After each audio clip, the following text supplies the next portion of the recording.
Samajwadi party का कार्यालय आज इस समय संत तुलसीदास जी के खिलाफ अभियान चला रहा है। रामचरितमानस जैसे पावन ग्रंथ को किस तरीके से नादर भाव के साथ जगह जगह करने का प्रयास कर रहा है। और महोदय, ये चौपाई है कहां पे?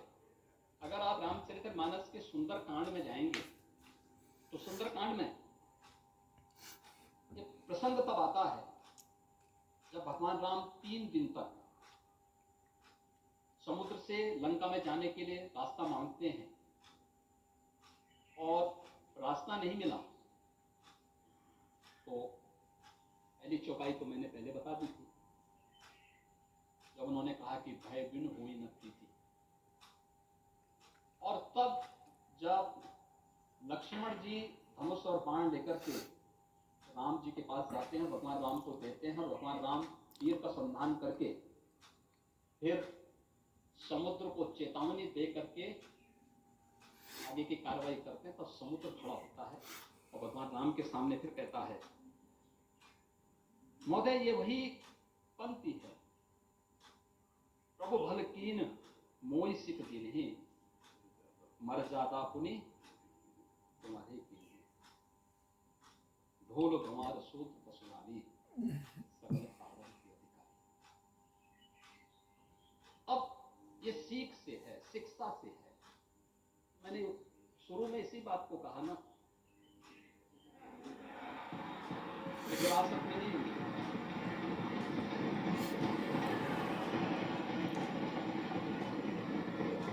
ढोल एक वाद्य यंत्र है। गंवार का मतलब अशिक्षित से है, शूद्र का मतलब श्रमिक वर्ग से है, इसे जाति विशेष से नहीं। और बाबा साहब भीमराव अंबेडकर भी इस बात को कह चुके हैं, दलित समाज को आप शूद्र मत बोलो।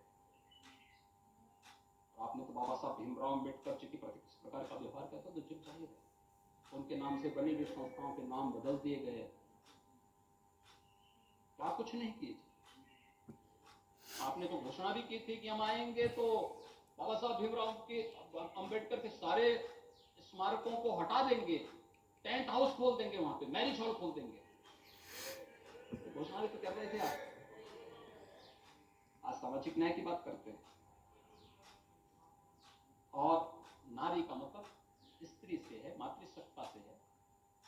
मध्यकाल में जब यह रचा गया था उस समय महिलाओं की स्थिति क्या थी? रामचरितमानस की रचना जिस कालखंड में हुई थी उस समय महिलाओं की स्थिति क्या थी? किसी से छुपा हुआ नहीं।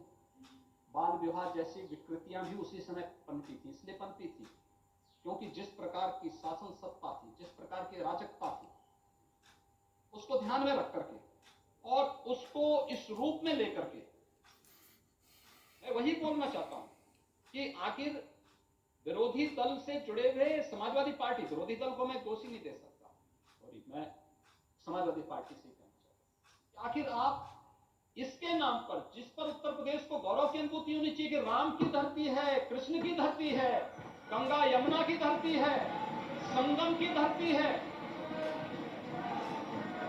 और उत्तर प्रदेश की धरती पर रामचरितमानस और वाल्मीकि रामायण जैसे पवित्र ग्रंथ रचे गए, जिस उत्तर प्रदेश वासी को गौरव की अनुभूति होनी चाहिए, आप उस पवित्र ग्रंथ को जला करके क्या देश और दुनिया में रहने वाले 100 करोड़ हिंदुओं को अपमानित करने का काम नहीं कर रहे हैं?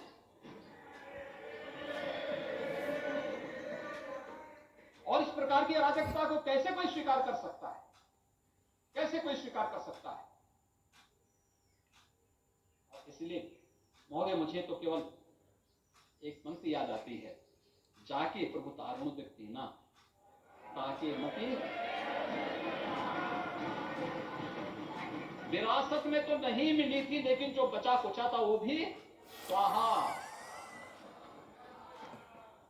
और अटल जी ने इस संबंध में बहुत अच्छी बात कही थी। वह कहा था उन्होंने, हिंदू तन मन हिंदू जीवन, रग रग हिंदू मेरा परिचय।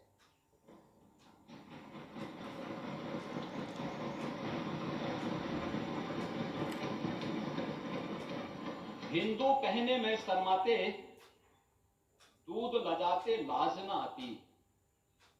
घोर पतन है अपनी मां को मां कहने में फंसी छाती।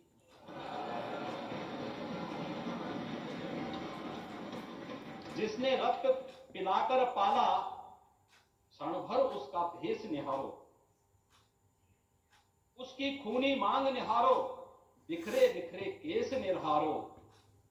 जब तक उस शासन है, बेड़ी कैसे बंध पाएगी। कोटि कोटि संतति है, मां की लाज न लुट पाएगी।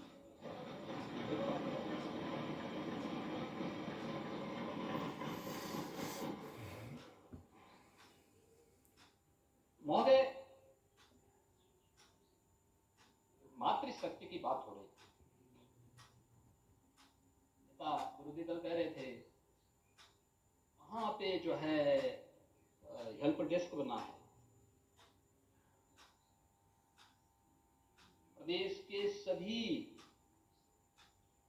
1537 थानों में और जीआरपी के थानों को मिलाएंगे 1584 थाने आते हैं।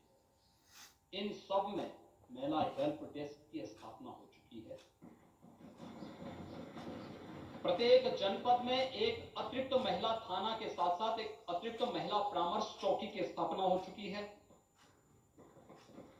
प्रदेश के सभी 1537 थानों में 10,417 महिला बीट गठित की गई है और प्रदेश के सभी ग्राम पंचायतों में जहां पर ग्राम सचिवालय का निर्माण हो चुका है, वहां एक मिशन शक्ति कक्ष का निर्माण भी किया जा चुका है।